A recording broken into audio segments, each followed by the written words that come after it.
Olá, bom dia, boa tarde ou boa noite para você que mais uma vez está conosco em mais um estudo desta série do princípio ao fim.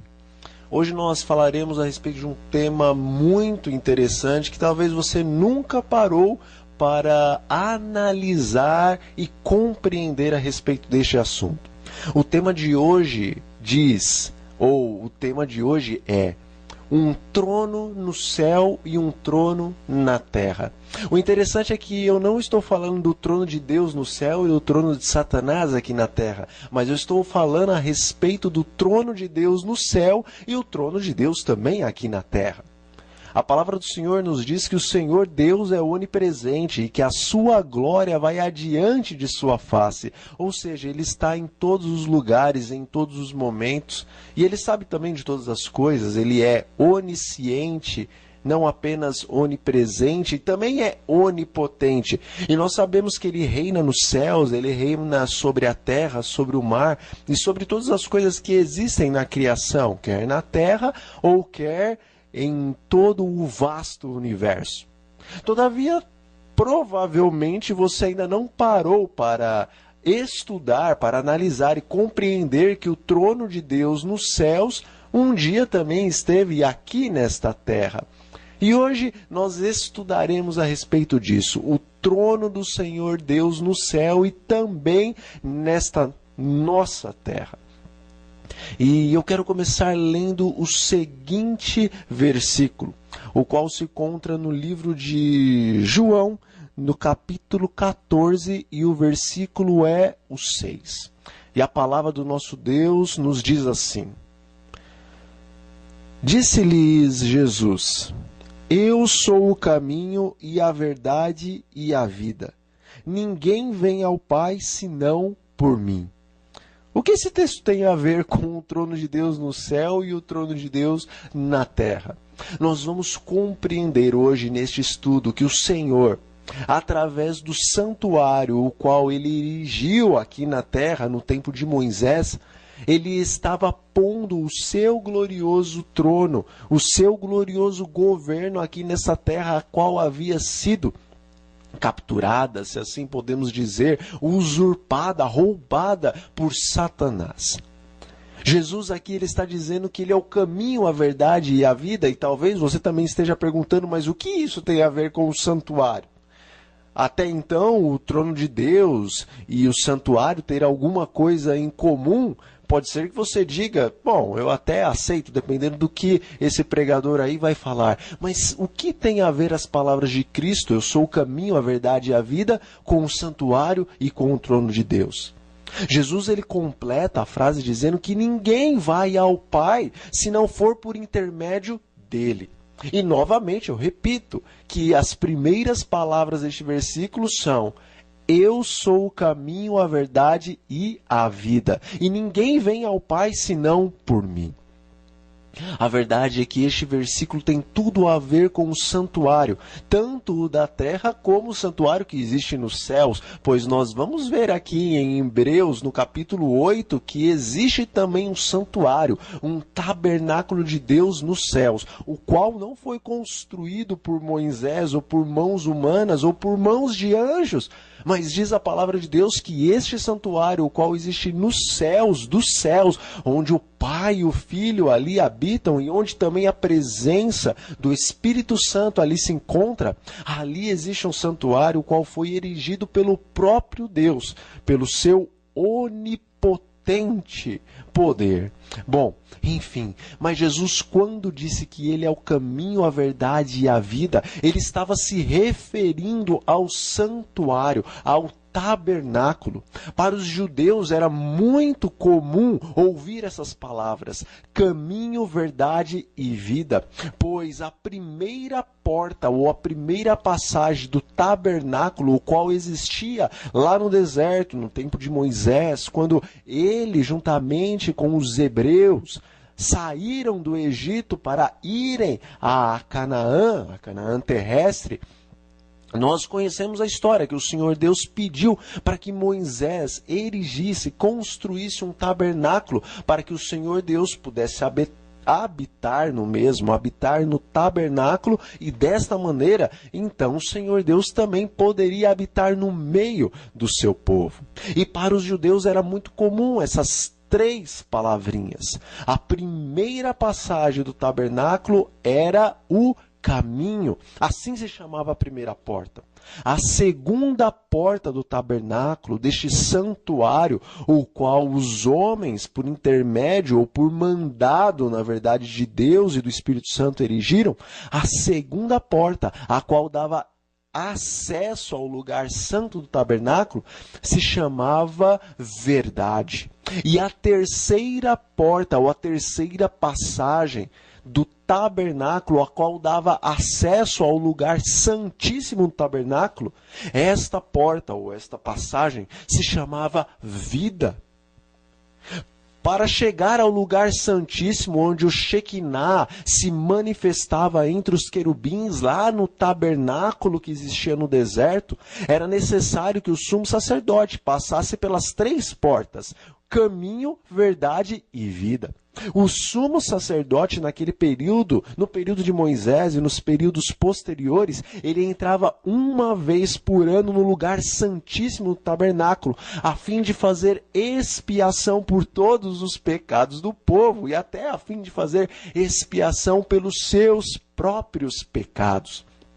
Ou seja, uma vez por ano, por intermédio do sumo sacerdote de Israel, era como se todo o povo judeu estivesse entrando na presença imediata do Senhor Deus, pois o Shekinah, que era a glória que se manifestava entre e acima também dos querubins de ouro que ficavam ali do lado, de cada lado da arca do concerto, através do Shekinah, o Senhor Deus se manifestava ao seu povo, pois a glória do Senhor Deus era o próprio Shekinah. Então, desta maneira, o sumo sacerdote levava todo o povo, uma vez por ano, à presença de Deus. Quando Jesus disse que ele era o caminho, a verdade e a vida e que ninguém ia ao Pai se não fosse por ele, os judeus compreenderam que Jesus estava chamando-se a si mesmo de sumo sacerdote e que era impossível entrar na presença do Pai se não fosse por intermédio dele. Jesus, com essas palavras, deste versículo que acabamos de ler, ele estava falando que, na verdade, ele veio para colocar um ponto final em todas as ordenanças da lei de Moisés, a qual o próprio Senhor Deus havia dado ao povo hebreu. Porque até Moisés e a todos aqueles que vieram após Moisés, cumprindo assim as regras que o Senhor Deus deu ao seu servo, até este momento o povo entrava na presença de Deus e recebia perdão dos seus pecados por intermédio da expiação que o sumo sacerdote anualmente fazia pelo povo. Todavia, Jesus estava agora aniquilando com essas palavras toda a lei mosaica, ou seja, toda a lei de Moisés. Jesus estava dizendo que até ali a lei de Moisés vigorou, mas agora ele seria o sumo sacerdote. E vamos entender que ele seria o sumo sacerdote de Israel, quer Israel literal ou quer Israel espiritual, porque Paulo diz que o Israel de Deus não são apenas aqueles que têm a circuncisão, mas são aqueles que são circuncidados não apenas na carne, mas sim no coração. Então Jesus, com essas palavras, estava dizendo que ele seria o sumo sacerdote de todo o seu Israel, quer literal, quer espiritual. Todavia, no ano 70 da nossa era cristã, o templo, o grande templo que foi reformado por Herodes, o qual existia lá em Jerusalém, este templo veio a ruínas, pois o próprio Senhor Jesus, no Monte das Oliveiras, falando com seus discípulos, dando profecias para o tempo do fim, ele também acabou dando profecias para o período um pouco após de sua morte e ressurreição. E uma das profecias que Jesus deu é que aquele templo, o qual há poucos momentos ele havia de lá saído com os seus discípulos para ir até o Monte das Oliveiras, ele disse aos seus discípulos que aquele belo templo, o qual os discípulos tanto admiravam, ele disse que não restaria pedra sobre pedra que não fosse derrubada. E assim aconteceu. No ano 70 da nossa era cristã, os romanos invadiram a Jerusalém e destruíram completamente o Templo de Salomão, que na verdade era uma reconstrução do Templo de Salomão, tanto no período de Neemias e que foi também reformado pelo rei Herodes. Com a ajudinha também de Pilatos, enfim, isso são informações históricas. Todavia, a verdade é que Jesus não poderia ser o sumo sacerdote do seu povo, Israel, naquele templo que existia em Jerusalém, pois aquele templo, no ano de 70, fora destruído pelos romanos. Então Jesus aqui dizendo que ele era o caminho, a verdade e a vida e que ninguém ia ao Pai senão por ele, ele já estava dando a entender que ele seria, a partir de sua morte e ressurreição, o sumo sacerdote do seu povo Israel e que não haveria um intercessor ou um intermediador entre os homens e Deus se não fosse por intermédio dele, Jesus Cristo, homem Deus, Deus homem, sumo sacerdote teu e meu, hoje, sempre e eternamente. Compreendemos então que Jesus estava estabelecendo agora o seu sacerdócio eterno. Compreendemos através dessas palavras que Jesus estava neste momento se autoproclamando sumo sacerdote. Todavia, nós estamos aqui para entender a respeito do trono de Deus nos céus e na terra. E vamos então buscar, com o poder do Espírito Santo, compreender o plano da salvação de Deus posto no santuário. E como através do santuário, como através do tabernáculo, o Senhor Deus estava mostrando que o povo, o qual havia de perecer no deserto, que é símbolo desta terra após a entrada do pecado, Deus estava ali no tabernáculo estabelecendo a maneira que o povo que deveria perecer no deserto não perecesse no deserto, mas pudesse entrar em sua santa presença e viver eternamente na presença de Deus por intermédio do Senhor Jesus Cristo. Nós vemos no livro de Gênesis, no capítulo 22, no versículo 9, que mesmo antes de existir o tabernáculo, já existiam os sacrifícios de cordeirinho. Na verdade, em Gênesis, capítulo 22, versículo 9, ali nós vemos a história de Abraão, quando levou o seu filho Isaque até um monte e ali erigiu um altar. Ali distribuiu a lenha sobre o altar, amarrou Isaque e estava prestes a sacrificar o seu filho, pois o próprio Deus havia dito a Abraão que assim ele deveria fazer. Todavia, quando Abraão levantou o cutelo para sacrificar o seu filho Isaque, a palavra de Deus que nos diz a verdade e compreendermos que tudo que está escrito nela é a verdade, a palavra de Deus nos diz que neste momento o anjo do Senhor, que podemos entender por um estudo mais profundo, que é o próprio Senhor Jesus Cristo, em uma atitude de missão para com os homens, porque anjo quer dizer mensageiro, e quando aparece essa palavra na palavra de Deus, anjo do Senhor, anjo com letra maiúscula, ali se refere ao Senhor Jesus Cristo quando ele está na missão direta de ser um mensageiro de Deus para os homens. Então, neste momento, o qual Abraão levantou o cutelo para sacrificar o seu filho, de acordo com a ordem que o Senhor Deus havia lhe dado, neste momento, o anjo do Senhor, o mensageiro de Deus, Jesus Cristo, bradou dos céus, dizendo que Abraão não deveria ir adiante, não deveria sacrificar o seu filho. O anjo do Senhor disse que agora ele sabia, não porque ele realmente não conhecesse o coração de Abraão, mas ele precisava dar algumas lições para Abraão e também para você e para mim, que lemos essa história. Mas ele disse que agora ele sabia que Abraão verdadeiramente amava a Deus, pois não negou o seu próprio e único filho.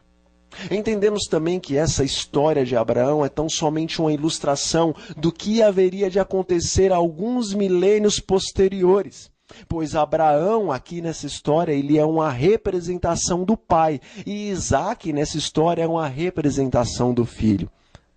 Todavia, no momento em que o Pai, o Deus eterno, levantou o cutelo para assim sacrificar o seu filho, pois nós entendemos que Jesus não morreu por causa dos açoites, nem por causa dos cravos que foram pregados nas suas mãos e nos seus pés, e nem morreu por causa da coroa de espinhos e por causa dos insultos, mas nós entendemos que Jesus Cristo morreu pelo rompimento do seu coração, pois o Senhor Deus Pai permitiu que todos os pecados do mundo, inclusive os seus e os meus, recaísse sobre o Senhor Jesus Cristo. E assim como no final dos tempos, no último dia, no dia do juízo, o Senhor Deus, ele estaria virando o rosto para todos aqueles que um dia o rejeitaram.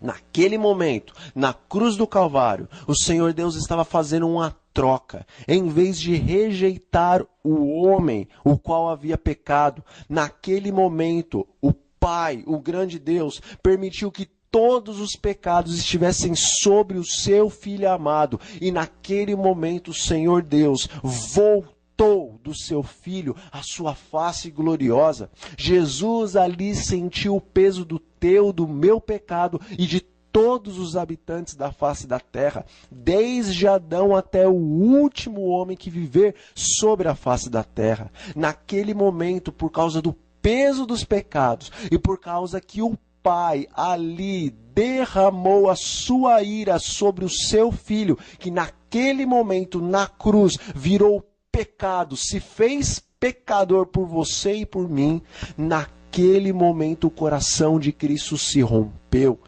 Foi destruído pelo peso da separação entre ele e o Senhor Deus Pai.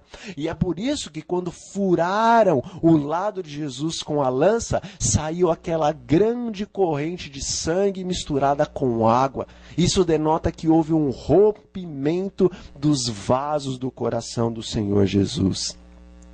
Esta é a verdadeira história, a qual lá com Abraão e Isaac não aconteceu, mas que com Deus e o Senhor Jesus Cristo, seu Filho unigênito, veio a acontecer até ao final.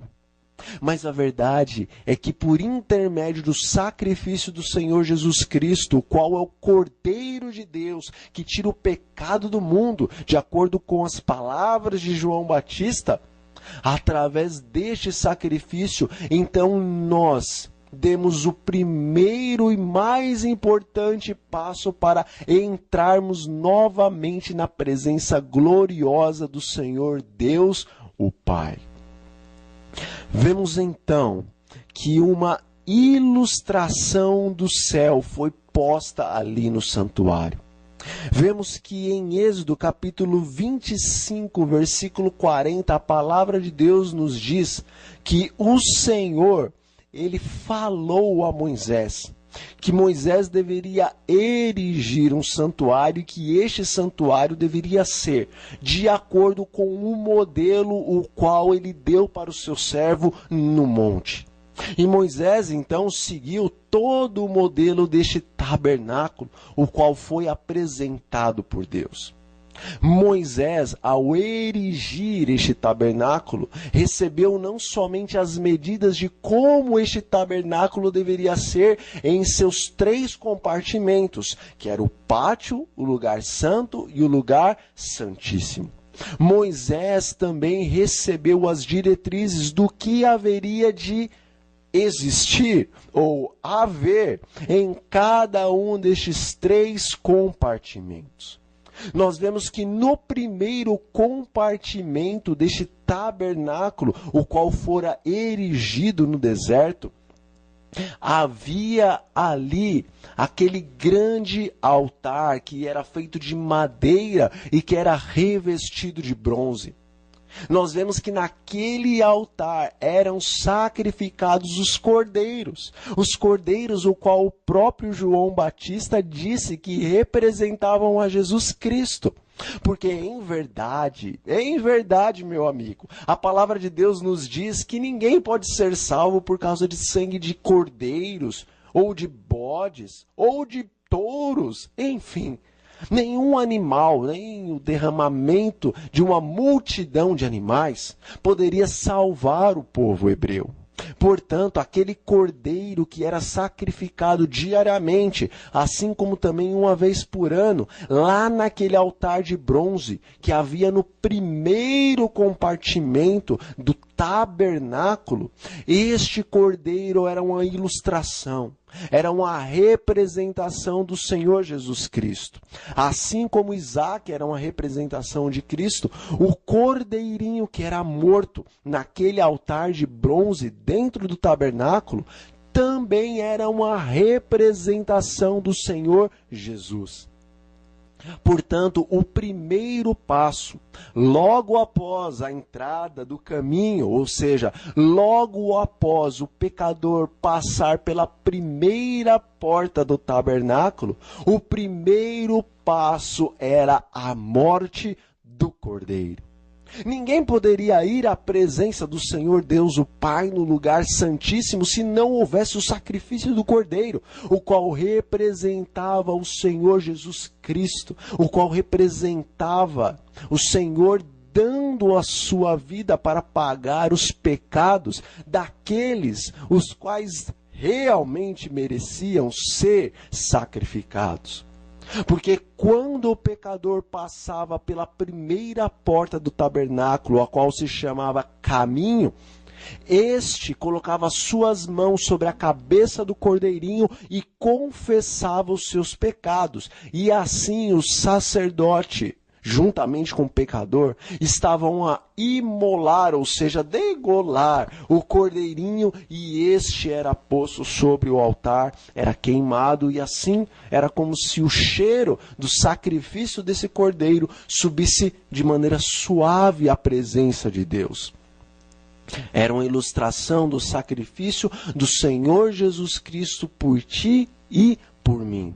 Por isso também está escrito na palavra de Deus que quem crer seria salvo.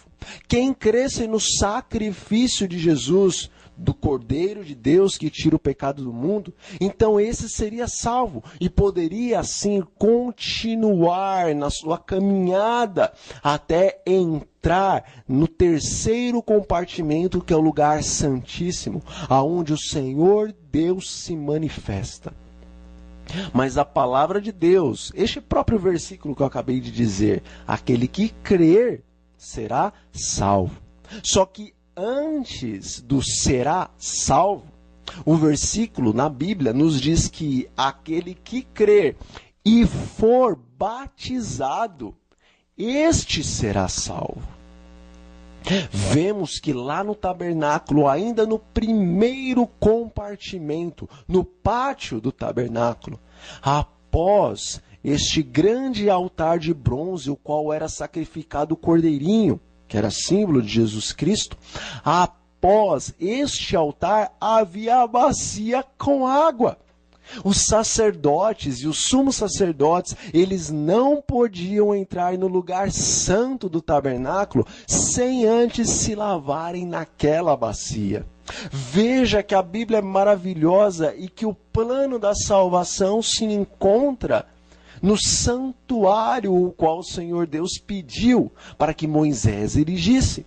Por isso a palavra de Deus também nos diz que o caminho do Senhor se encontra no santuário. Porque no tabernáculo, realmente, de maneira ilustrativa, encontra-se o caminho da salvação. E muitos outros símbolos extremamente significativos ali estão no santuário, ou ali estavam no santuário, naquele tabernáculo no deserto. Mas a verdade é que os sacerdotes, após matarem o cordeirinho e ali se lavarem naquela bacia, estavam, de maneira ilustrativa, já dizendo as palavras de Cristo. Pois Cristo disse: aquele que crer em mim, crer no Cordeiro, que tira o pecado do mundo, aquele que crer em mim e for batizado, este será salvo. Todavia, aquele que não crer já está condenado. Todo aquele que não crer que Jesus Cristo é o Filho de Deus, o Cordeiro de Deus, o qual tira o pecado do mundo, este já recebe a condenação. Pois a palavra de Deus nos diz que logo após o pecado de Adão e de Eva, o Senhor Deus falou que o homem, que era pó, voltaria ao pó. E nós vemos também nas profecias bíblicas que um dia este homem que voltou a ser pó há de ressuscitar para receber o galardão, para receber a sua recompensa.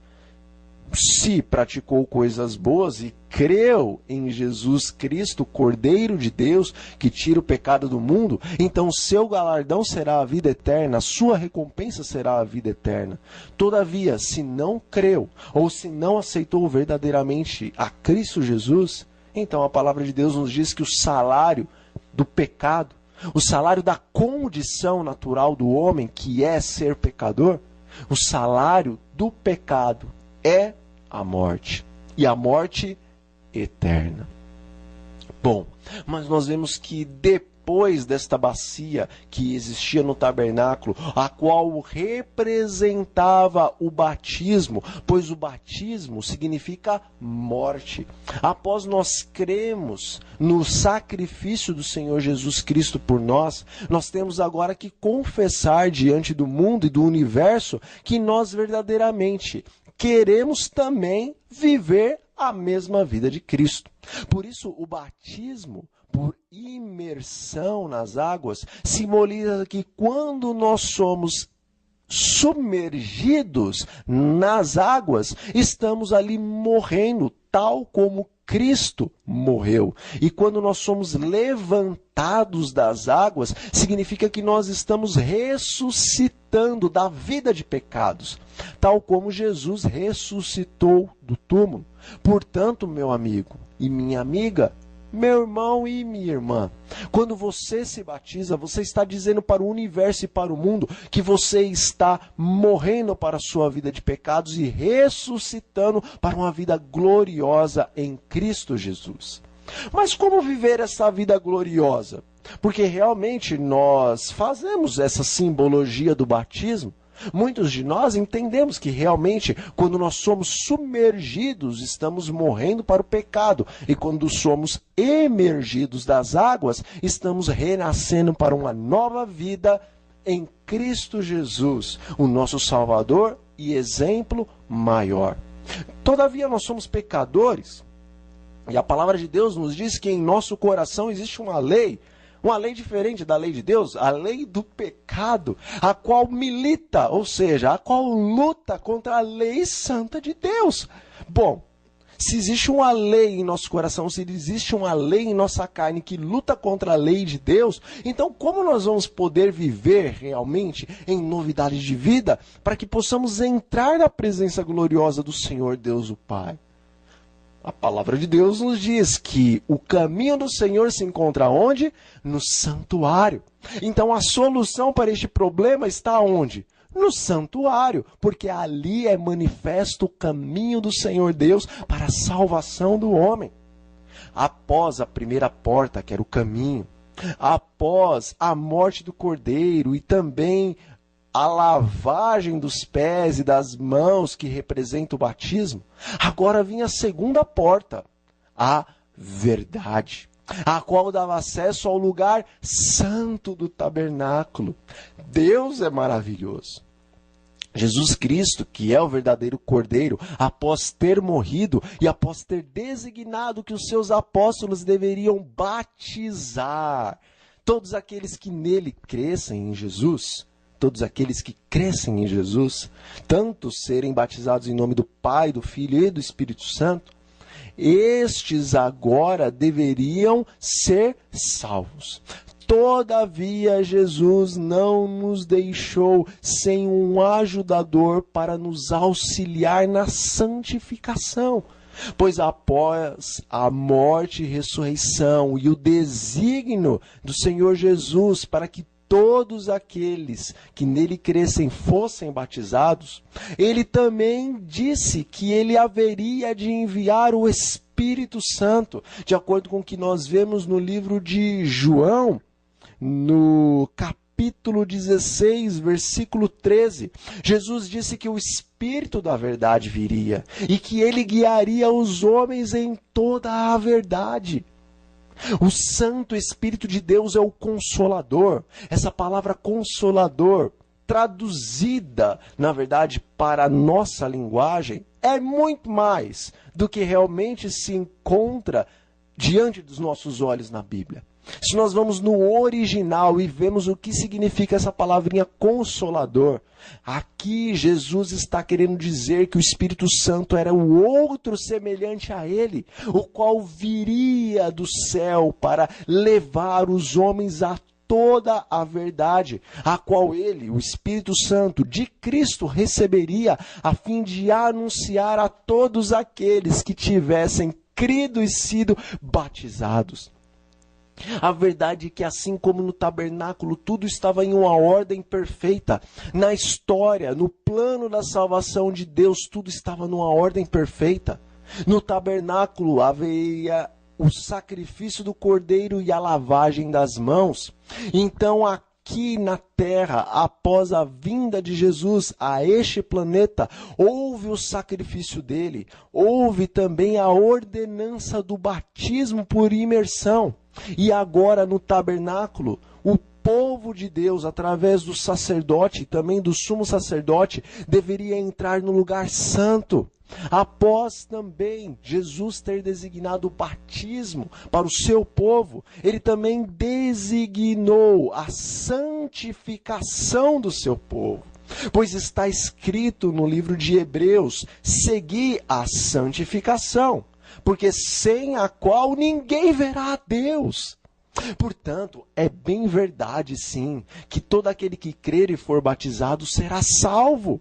As igrejas que dizem que creia no Senhor Jesus Cristo e será salvo tu e a tua casa, elas não estão mentindo. Todavia, a palavra de Deus no livro de Isaías nos diz que nós devemos estudar as Santas Escrituras, lendo um pouquinho aqui e um pouquinho ali, pois a palavra de Deus é escrita dessa maneira: regra sobre regra, regra e mais regra, um pouquinho ali e um pouquinho acolá. Então nós não podemos pegar tão somente um versículo, um assunto, e acharmos que tudo está resolvido e definido e ponto final. Não.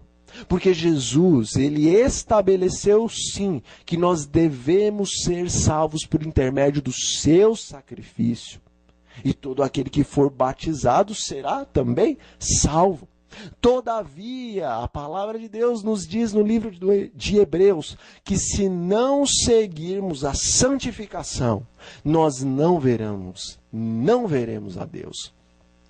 Por isso que antes de chegar no lugar santíssimo, onde o Senhor Deus o Pai estava em seu trono, pois a arca, vamos entender hoje, era um símbolo do trono do Senhor Deus. Antes de chegar até o trono de Deus lá no tabernáculo, que era a arca da aliança, o sumo sacerdote deveria passar primeiro pelo lugar santo. O lugar santo representa a obra do Espírito Santo de Deus, o qual, dizem as Escrituras, nos guia em toda a verdade. Então, após aceitarmos a Jesus como sacrifício, o Cordeiro de Deus, e após sermos batizados, o que nós necessitamos? Necessitamos do verdadeiro batismo do Espírito Santo. não do falso, como se apresenta na maior parte das igrejas hoje em dia. Nós não necessitamos de um falso batismo, o qual está baseado numa emoção e no sentimentalismo, o qual o próprio Satanás pode colocar também em nosso coração. Nós precisamos do verdadeiro batismo do Espírito Santo, o qual gera em nós o fruto de Deus, com todas as suas propriedades. E as propriedades do fruto do Senhor Deus, do fruto do Espírito Santo, são amor, mansidão, pureza, compaixão, bondade, benignidade, domínio próprio. Contra essas coisas, diz a palavra de Deus no livro de Gálatas, no capítulo 5, versículos 22 e 23, e também versículo 21. Diz a palavra de Deus que contra essas coisas não existe lei. Por que não existe lei? Porque essas coisas são o próprio cumprimento da lei. Portanto, meu amigo e minha amiga, se você deseja cumprir a lei de Deus, então você precisa receber o verdadeiro batismo do Espírito Santo.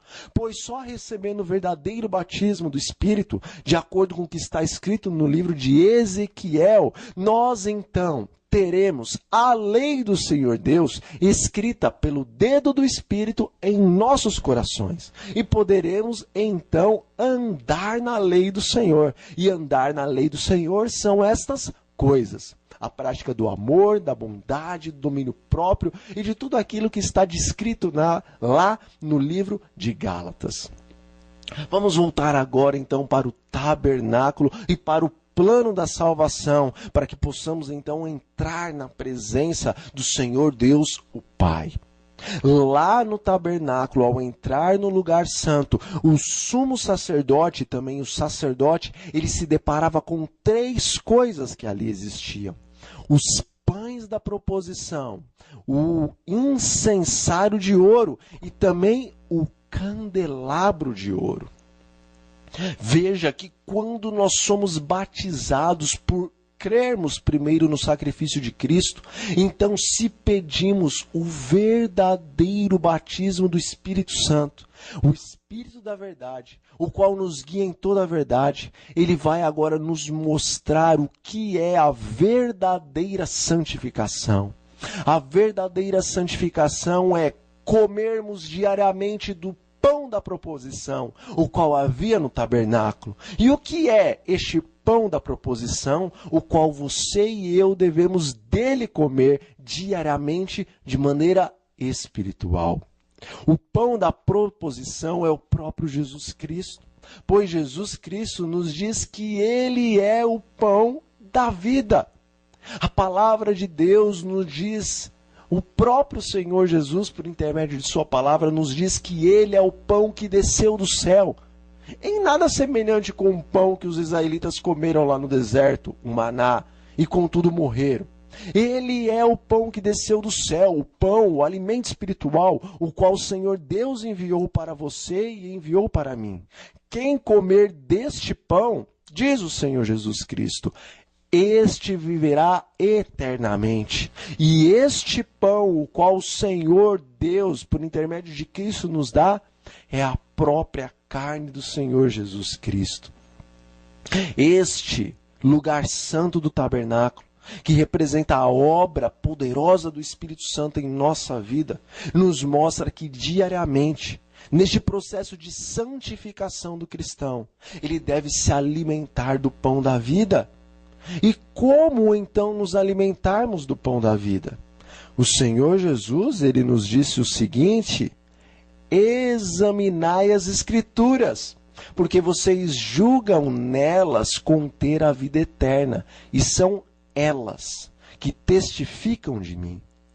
O alimento do cristão, o conhecimento de Jesus Cristo, o pão dos céus, nós recebemos por intermédio do estudo da palavra de Deus, sendo que o Espírito Santo deve estar sobre nós, nos guiando em toda a verdade da palavra do Senhor. Todavia, a santificação não é somente o estudo das Escrituras, ou seja, o alimentar-se de Cristo Jesus. A santificação, de acordo com o que nós vemos no tabernáculo, também são as orações, pois o incensário de ouro, o qual o sacerdote, o sumo sacerdote, constantemente estavam oferecendo orações, representa a vida de oração do cristão. Orações intercessórias pelos perdidos, orações por nós mesmos, em nome de Jesus. Jesus nos diz que nós deveríamos rogar ao Pai e o Pai nos atenderia. Mas, todavia, ele disse aos discípulos que nós deveríamos pedir as coisas ao Pai em seu nome, no nome de Cristo. Então, a santificação do cristão também tem como fundamento a oração. Não uma oração cheia de repetições, uma oração cheia de gritos, porque a própria palavra de Deus nos diz, Jesus nos diz, entra no teu quarto e fala com o teu pai, o qual te ouve em secreto. São os gentios, diz o Senhor Jesus, que precisam ficar repetindo, repetindo, repetindo e gritando e se flagelando. O teu pai e o meu pai que nos ouve em secreto, ou seja, que escuta as coisas que vai ou que estão em nosso coração e em nossa mente, ele nos escuta quando nós estamos nos nossos quartos, fechados, trancados, em silêncio, somente falando com ele em pensamento. Não que não podemos orar em voz alta, mas não é o falar muito e o gritar demais que vai fazer com que o nosso Pai nos atenda, porque isso são práticas dos gentios. Há sim momento de se orar em voz audível, não apenas na voz dos pensamentos. Todavia, não imagine que é por causa dos gritos e berros que o Senhor Deus ouvirá as suas intercessões, porque Jesus deu o exemplo que nós podemos sim entrar em nossos quartos e falar com o nosso Pai, o qual nos ouve em secreto, nos ouve os pensamentos. Por isso faz parte da santificação do cristão a oração. Um cristão que não lê a palavra, ou seja, que não come do pão da vida, e um cristão que não ora constantemente, este não está passando pela santificação, a qual foi estabelecida lá no tabernáculo, e a qual após a morte, ressurreição de Cristo e a sua entrada no templo, no tabernáculo dos céus, ele enviando o seu Espírito Santo, também estabeleceu que o seu povo, os seus discípulos, deveriam estar constantemente orando uns pelos outros. Mas nós vemos que a santificação do cristão, ela não é apenas o estudo das Escrituras e a oração intercessória. Porque ali no tabernáculo que existia no deserto, que é uma representação do plano da salvação, também estava o candelabro de ouro, o qual constantemente estava sendo alimentado pelo azeite puro, de acordo com o que nós lemos no livro de Êxodo, no capítulo 27. Vemos que os sacerdotes deveriam estar constantemente alimentando aquele castiçal com óleo puro, para que as lâmpadas do mesmo não se apagassem. Dessa maneira, aquele lugar santo estivesse sempre iluminado. A palavra de Deus é muito sábia, é maravilhosa, meus irmãos. O Senhor Jesus Cristo diz assim para você e para mim, para todo o seu povo: vós sois a luz do mundo. Não se acende uma candeia para colocar debaixo da cama, mas sim para colocar no velador e assim iluminar a casa toda. A palavra de Deus está nos dizendo com isso que você e eu somos também símbolo do castiçal que havia no tabernáculo do deserto, um lugar santo. Nós somos como castiçais, que somos diretamente e diariamente regados pelo Espírito Santo, que é o óleo puro do Senhor. Pois a palavra de Deus no Antigo Testamento e no Novo Testamento apresenta o Espírito Santo de Deus como o óleo, como o azeite puro de Deus.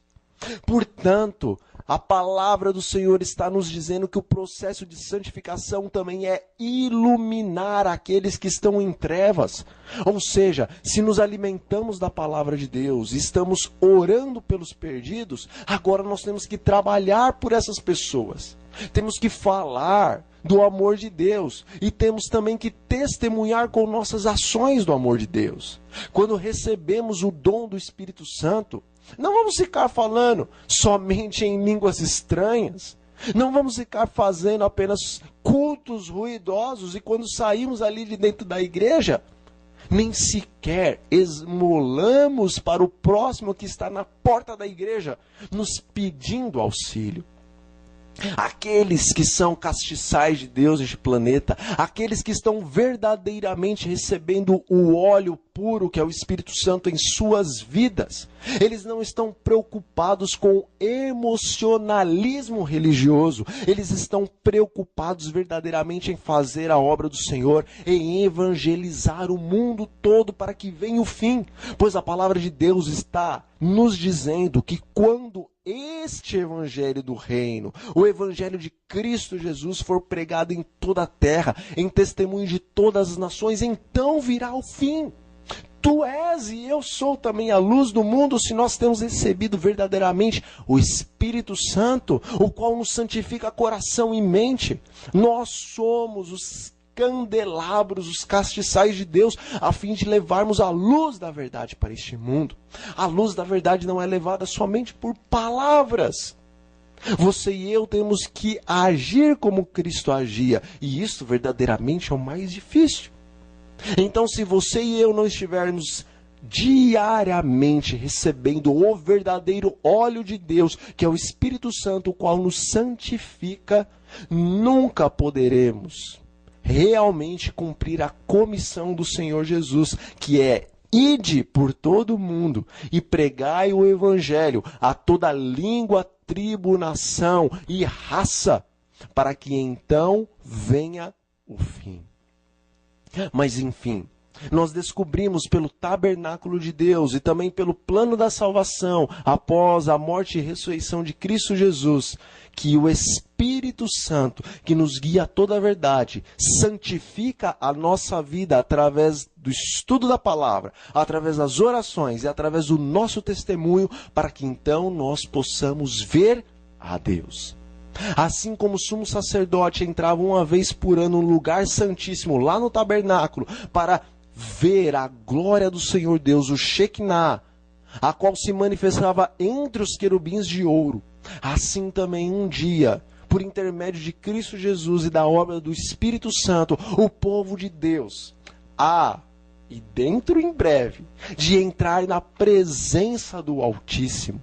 Não para ver ali uma arca com querubins de ouro e uma glória esplendorosa, mas nós entraremos no tabernáculo que existe nos céus, para ver o trono de Deus e vermos aquele que se assenta sobre o trono de Deus. Ao entrar o sumo sacerdote no lugar santíssimo do tabernáculo, ali ele se deparava primeiramente com a arca do concerto. A arca do concerto, ela é a representação do trono do Altíssimo. Apocalipse, no capítulo 4, versículo 2, nos diz que no céu dos céus, lá no santuário, o qual não foi erigido, ou seja, construído por mãos humanas, mas sim pelas mãos de Deus, pelo poder de Deus, lá no meio deste templo, deste tabernáculo, deste santuário celestial, há o trono de Deus. A verdadeira arca do concerto se encontra no tabernáculo dos céus, pois João, no livro do Apocalipse, também nos diz que nos últimos dias, momentos antes da volta do Senhor Jesus Cristo a esta terra, abre-se o céu e vê-se então o tabernáculo de Deus que fica nos céus, e ali todos podem ver dentro do tabernáculo a arca do concerto. A arca do concerto é a representação do trono daquele que é infinito. Assim como no lugar santíssimo, no tabernáculo, existia o trono de Deus, assim também no tabernáculo do céu existe o trono de Deus. A arca era o trono de Deus, e nos céus, a arca é o próprio trono. Mas nós temos que fazer todas as comparações para compreendermos que verdadeiramente o santuário, o tabernáculo é o caminho de Deus para se chegar na presença do Altíssimo. Lá no tabernáculo, dentro da arca da aliança, existiam as tábuas da lei, as quais não foram escritas por Moisés, mas foram escritas pelo dedo do próprio Deus no Monte Sinai. As tábuas da lei foram escritas em rocha. Rocha na Bíblia é símbolo de eternidade. Por isso que Jesus disse que passaria os céus e a terra, e nenhum jota, nenhum tio da lei passaria, pois a lei é eterna, de acordo com o que Davi diz também no livro dos Salmos. A lei de Moisés não é eterna, pois esta findou-se na morte de Cristo Jesus. Tudo se cumpriu em Cristo Jesus. Mas agora a lei de Deus, a qual foi escrita pelo dedo de Deus nas tábuas de pedra, estas são eternas. Todos os mandamentos de Deus são verdade, verdades eternas, que nunca hão de ser mudadas. Por isso que a lei de Moisés foi colocada fora da arca, mas a lei de Deus foi colocada dentro da arca. E por que a lei de Deus foi colocada dentro da arca da aliança? Porque em Salmos, no capítulo 97, versículo 2, nos diz que o trono do Senhor Deus nos céus dos céus é formado por justiça e também por juízo. Ah, meus amigos, você sabe um pouquinho de lei e você entende que não pode haver justiça e nem pode haver juízo se não existe uma lei. Porque como que haveria justiça e juízo se não existisse uma lei? Como a pessoa ia ser julgada? Tanto para o bem, como para o mal, como para a liberdade ou para a condenação, se não existisse uma lei. A palavra de Deus no livro de Salmos está nos dizendo que o fundamento do trono do Deus Altíssimo é a lei do Senhor. É por isso que no tabernáculo a lei dos 10 mandamentos foram colocadas dentro da arca da aliança, porque a base do governo eterno de Deus, a base do trono daquele que é santo e santíssimo, é a sua própria lei, os seus 10 mandamentos eternos, imutáveis, inalterados, independentes da morte de Cristo Jesus. Pois se a lei pudesse ser mudada, então Jesus não precisava ter morrido, meus irmãos. Mas a lei não pode ser mudada, ela é eterna. Ela é a base do trono de justiça e de juízo do nosso Deus. Tiago nos diz que é por intermédio desta lei, a lei da liberdade, a lei dos 10 mandamentos, que você e eu seremos julgados. A lei em si não tem o poder de te salvar e de me salvar. Somos salvos pela graça que há no sangue de Cristo. Mas a lei, ela te condena e ela me condena. Depois que Jesus morreu e ressuscitou, a lei não deixou de vigorar. Porque a palavra de Deus nos diz: filhinhos, escreva essas coisas para que vocês não pequem. Todavia, João nos diz, se vocês pecarem, vocês têm um advogado junto ao Senhor Deus, Jesus Cristo, homem, o nosso advogado.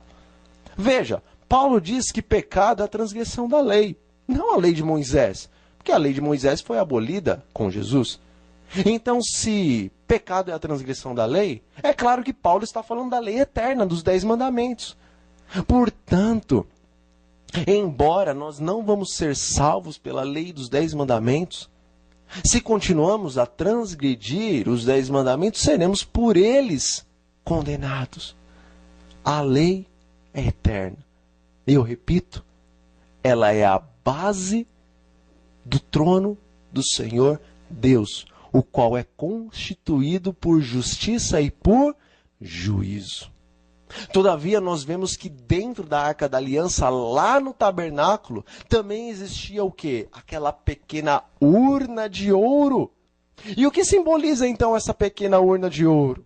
Ora, o profeta Isaías nos diz, em capítulo capítulo 13, versículo 12, ali está escrito que Deus faria com que o homem fosse mais valioso que o puro ouro de Ofir.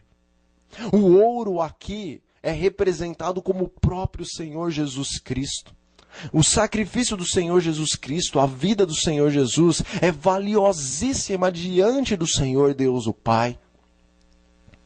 O homem agora também se tornou tal como o ouro de Ofir em Cristo Jesus, pois hoje nós somos filhos de Jesus, mas também somos irmãos de Jesus. É por isso que em Apocalipse a palavra de Deus nos diz que todos os homens que são resgatados serão reis e sacerdotes na presença de Deus o Pai, na presença do Senhor Jesus Cristo, porque nos tornamos, pelo fato de sermos agora irmãos de carne com Cristo Jesus, nos tornamos mais valiosos que o ouro de Ofir. Esta urna que havia na Arca de Aliança representa o Senhor Jesus Cristo, que revestiu-se da humanidade e viveu uma vida santa e irrepreensível de acordo com a lei do Senhor Deus. E hoje, tal como aqui na terra ele estava, homem, ele se encontra na presença de Deus. Todavia, ele não deixou também de ser Deus. Jesus continua sendo 100% Deus, mas agora ele também é 100% homem, porque a palavra de Deus no Novo Testamento nos diz que Jesus Cristo nos céus, ele é homem, e ao mesmo tempo ele é Deus. Isso é maravilhoso e incompreensível, mas no céu nós compreenderemos um pouco melhor. Então a urna representa Cristo, mas dentro da urna, diz a palavra de Deus, estava o maná escondido. E o que é o maná? Nós já falamos, é o próprio Senhor Jesus, o pão da vida, o qual se encontra nos céus dos céus. Nós nos alimentamos diariamente da vida do Senhor Jesus Cristo, o qual o Senhor Deus nos deu para ser a nossa salvação, para ser o nosso alimento, para ser a nossa energia, a qual nos conduz firmes aqui nesta terra, até chegarmos um dia nos céus dos céus e podermos entrar na presença de Deus. Então, neste dia, o maná escondido deixará de ser escondido, porque nós não mais veremos o Senhor Jesus Cristo como que por um espelho embaçado, mas agora nós o veremos face a face. Aquele que hoje está escondido de nós por causa dos nossos pecados, os quais fazem separação entre nós e o nosso querido Deus. Aquele que hoje se encontra escondido de nós para que nós não sejamos fulminados por causa de sua presença santa e gloriosa. Muito em breve, este se manifestará a nós, nós veremos a sua face, nós veremos o seu rosto, o seu sorriso glorioso e ouviremos as suas palavras, tal como as nossas palavras hoje são ouvidas. E tudo deixará de ser escondido, e o Senhor Jesus será revelado tal como Ele é a ti e a mim. Mas a palavra de Deus também nos diz que lá no tabernáculo, na Arca da Aliança, a qual é a representação do trono de Deus, existia o cajado de Arão, o qual florescera. Bom, nós sabemos que Deus ele fez uma escolha do sumo sacerdote. Ele disse que os sacerdotes deveriam levar os seus cajados e colocarem ali em um determinado lugar. E no outro dia, aquele cajado o qual florescesse, então a pessoa dona deste cajado seria o sumo sacerdote. O cajado, ele é um apoio, ou sempre foi como que um apoio para os homens. Todavia, o cajado ele também protegia os homens dos perigos. Também é um símbolo de autoridade. O cajado aqui representa a santa lei de Deus, juízo, autoridade, apoio. Contudo, assim como lá no passado o cajado de Arão floresceu, também a palavra de Deus nos diz que em determinado momento a justiça e a paz acabaram se beijando. As flores do cajado de Arão, a qual se encontravam também dentro da arca representam a graça de Cristo. E o cajado representa a lei e a autoridade, o cetro de Deus. Assim como o cajado floresceu, a lei em Cristo Jesus acaba também florescendo.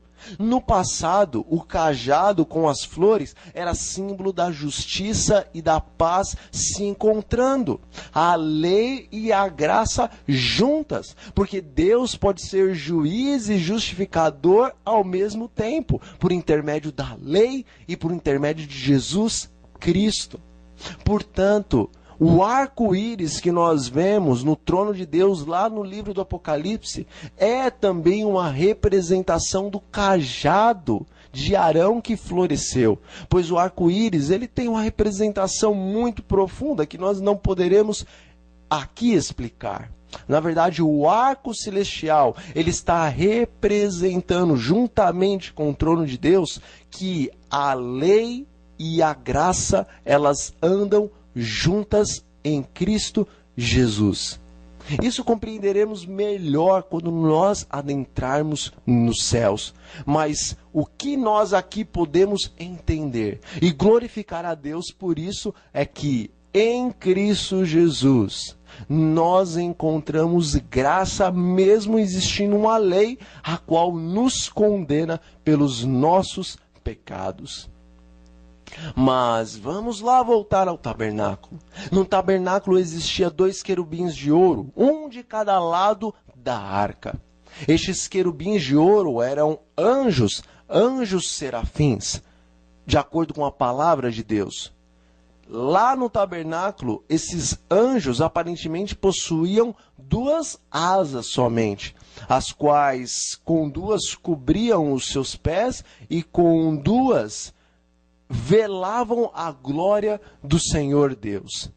Vemos também em algumas partes da Bíblia que estes querubins lá da arca possuíam talvez outras asas, mas a verdade é que aqueles querubins de ouro eram tão somente uma representação dos verdadeiros querubins que existem no trono de Deus.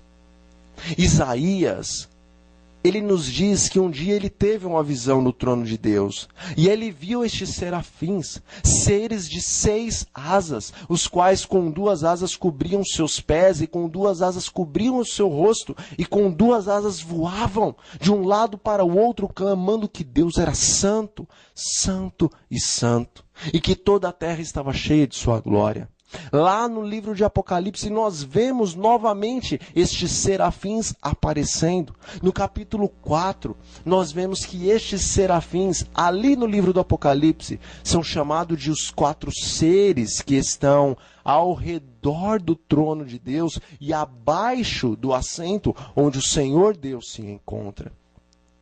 Vemos então em 2 Reis que estes serafins, que no livro do Apocalipse recebem o nome de 4 seres ou 4 animais, eles representam uma ordem angelical, a qual fora selecionada por Deus para serem ungidos como querubins da guarda do trono e da lei do Senhor Deus. Isto é maravilhoso, isto é bem complexo também. Mas eu tenho certeza que o Espírito Santo, ele está colocando a impressão da verdade em teu coração. Ainda que você não compreenda todas as palavras que eu estou dizendo, o Espírito Santo, neste momento, ele está enchendo o seu coração e a sua mente da verdade dos céus. E isto basta para que você comece a compreender o plano da salvação. Pois haverá um dia, talvez não nesta terra, mas nos céus, que você compreenderá melhor as coisas que aqui o Espírito de Deus, através deste servo, está lhe passando. Mas a verdade é que aqueles querubins de ouro representam os querubins que existem nos céus.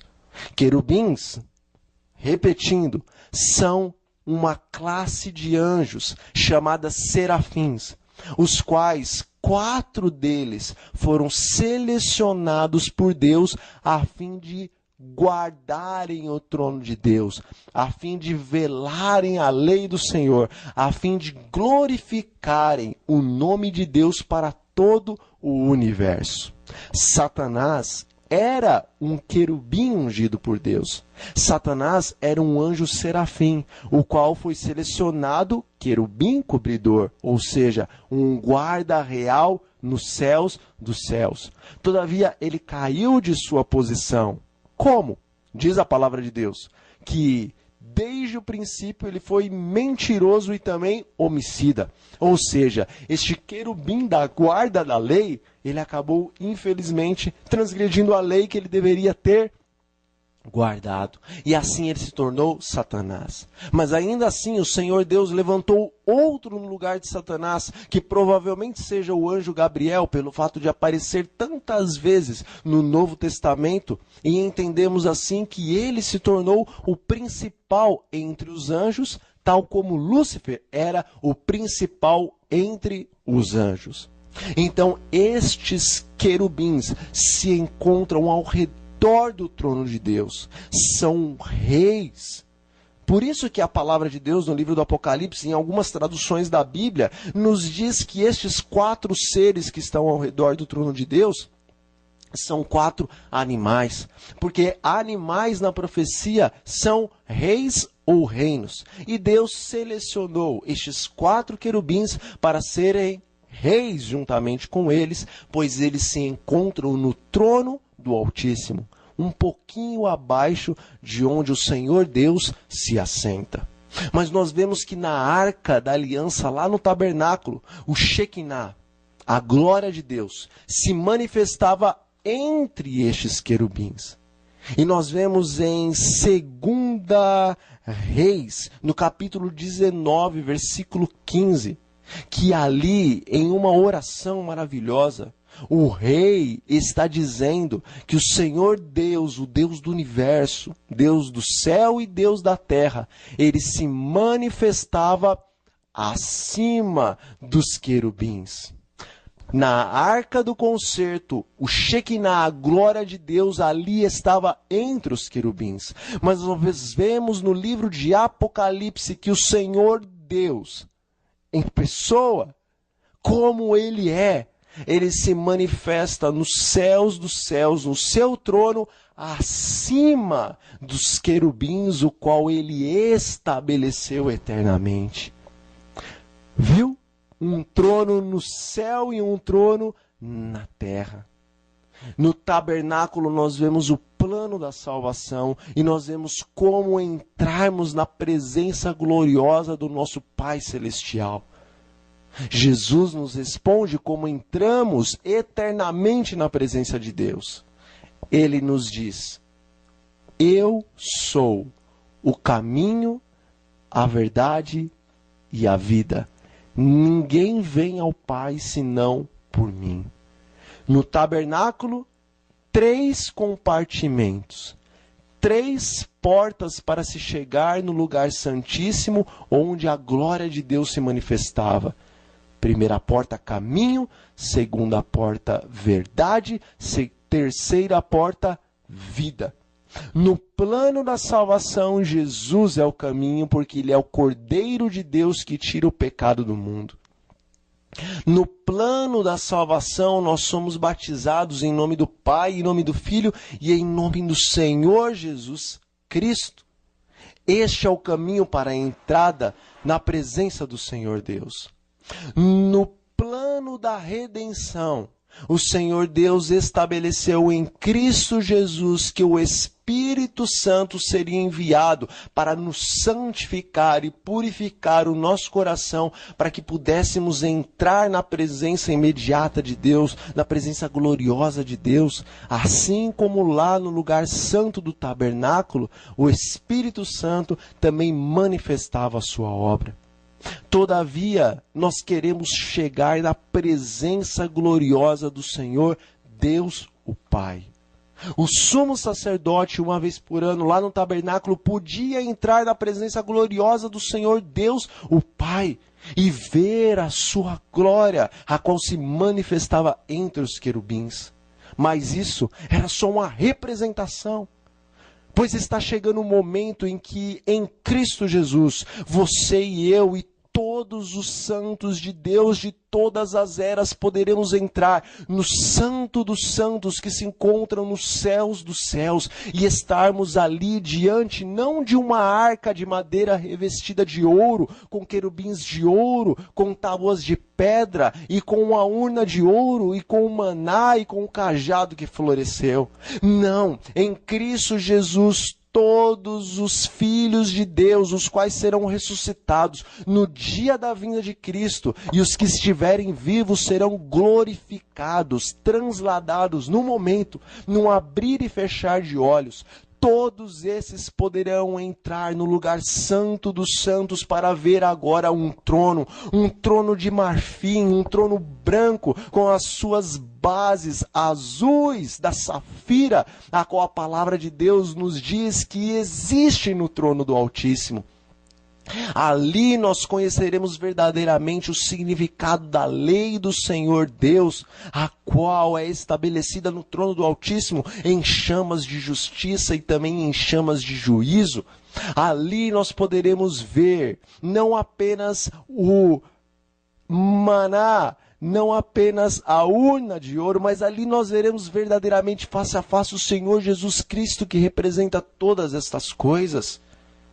Não haverá momento melhor do que esse em toda a eternidade, em podermos entrar na presença do Pai e escutarmos o Deus infinito dizer para todo o seu povo que em Cristo Jesus todos os filhos dos homens que aceitaram a Jesus, é claro, estão eternamente salvos.